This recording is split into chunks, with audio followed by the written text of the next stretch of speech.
All right, so our roof has been sponge painted. So it looks like this.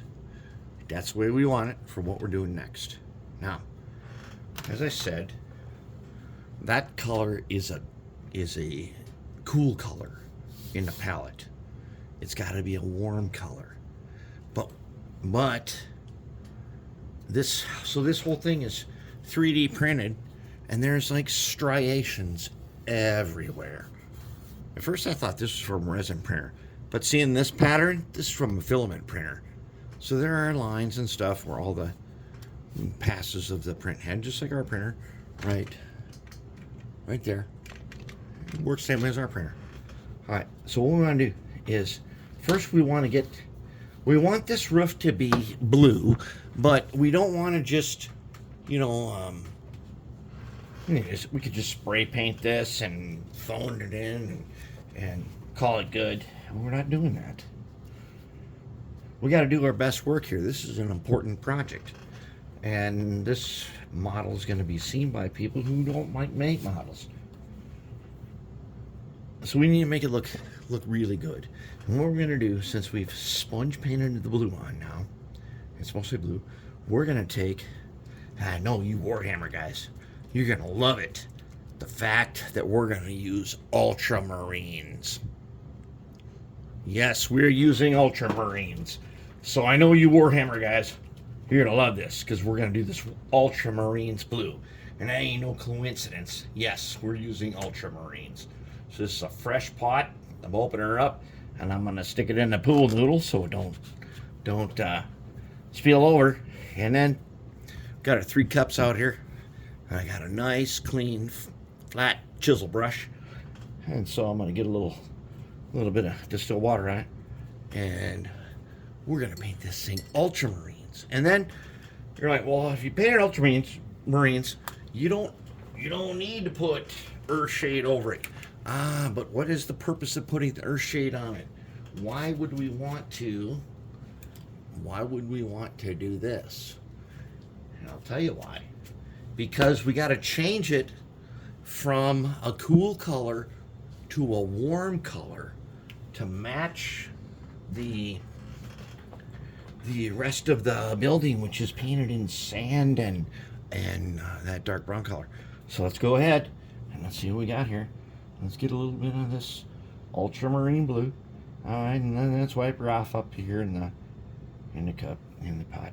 All right, now let's see how it's going to go. Let's start over here. Oh, it goes on so, with this primer and stuff on here, it goes on so smooth. I just had to be worried about pooling. I don't want any pooling. But man, that is, wow. Now that's the stuff. That is how you do it. You want this thing to be cool? Well, ultramarine blue. It doesn't get any cooler than that. And we kind of got to go with these striations in here to prevent pooling, which is what we're going to do. You see that? That's looking pretty good. Let's zoom in a little bit so you guys can see. All right, so let's get some more. Yeah, we're going to do ultramarine. Because, hey, this is a national cemetery. Veterans are buried at this national cemetery. And those of you Warhammer guys, you know. And ultramarines is the way you want to go, right? Who does not want to have their final resting place with ultramarines? It's a matter of respect, right? And UltraMarines Blue does convey the proper respect that we want to have. Yeah. Now, as you know, I just said, why the Earthshade then? Because we got to make this Ultramarines, we got to warm it. I know. I know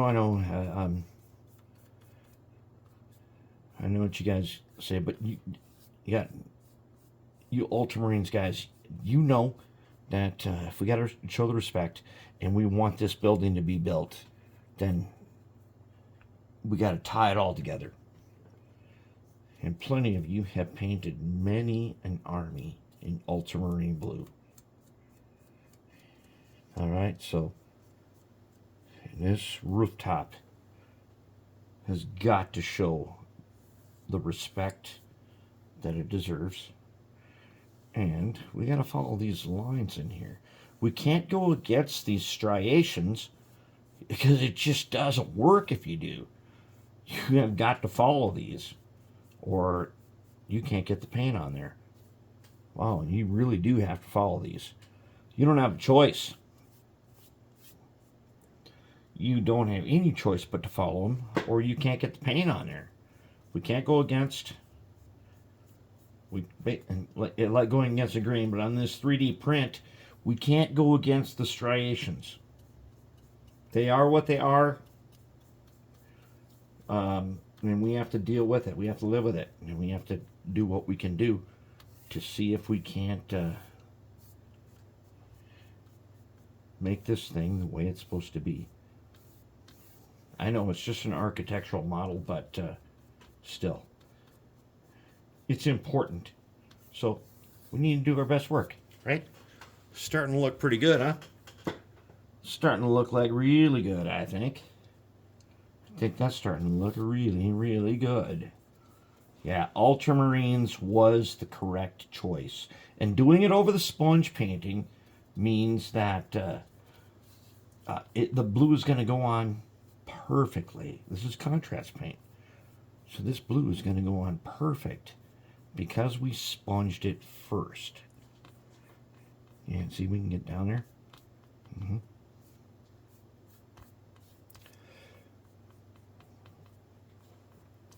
If we do this right, you will never know.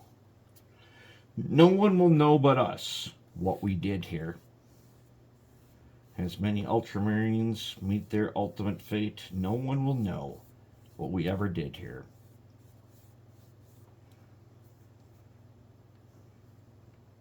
So let's do the best we can.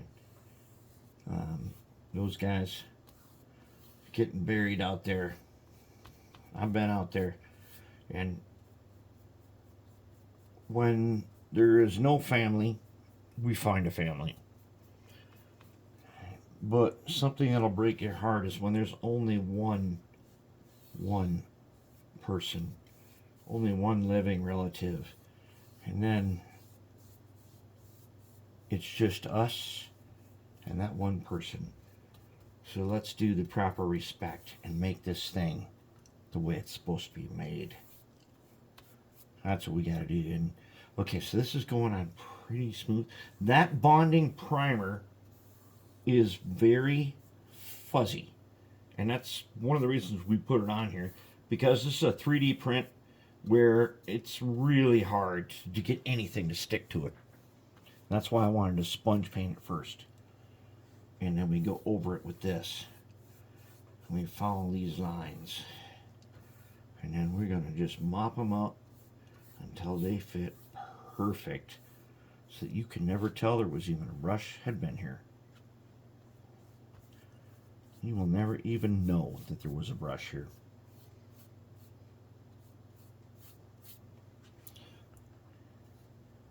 Yeah, and that is looking really nice. Let's get, let's make sure we clean up here. Now the edge is going to be sewer paint, because it's got, the sewer paint almost matches exactly that brown paint for the roofs, which is Rust-Oleum brown camouflage. And so when we put sewer paint on the edges here, it'll basically be the same color. And we'll probably do sewer paint on all the edges of all the rooftops so they all tie in together, and they will definitely tie in with their roofs. But this guy is blue. He still is going to have the brown edges, and we're going to do a little bit on the underside where it overhangs the building. And that's important that we do that, because we want it to tie in. Yeah, we need to make sure You're not messing with the edges here, huh? Let's get them. Let's get them edges. Okay, then we are down to the last final little section. Yeah, we don't need to go farther than this and look back for where we didn't make it, because we're going to be doing Earthshade. So it's okay if we didn't get full coverage. But look at that. Okay, now let's look at this. Let's get down here and take a look. Okay, now as you can see, this is a contrast color, and so that means all we gotta do is smooth it out just enough. And then you can see here that little bit there. That's where the Earthshade is going to come into play. And the Earthshade is going to do the rest of the work to make this thing look like it's warm and an actual roof. And then these edges get the sewer paint. And we're going to be good to go. So there we are.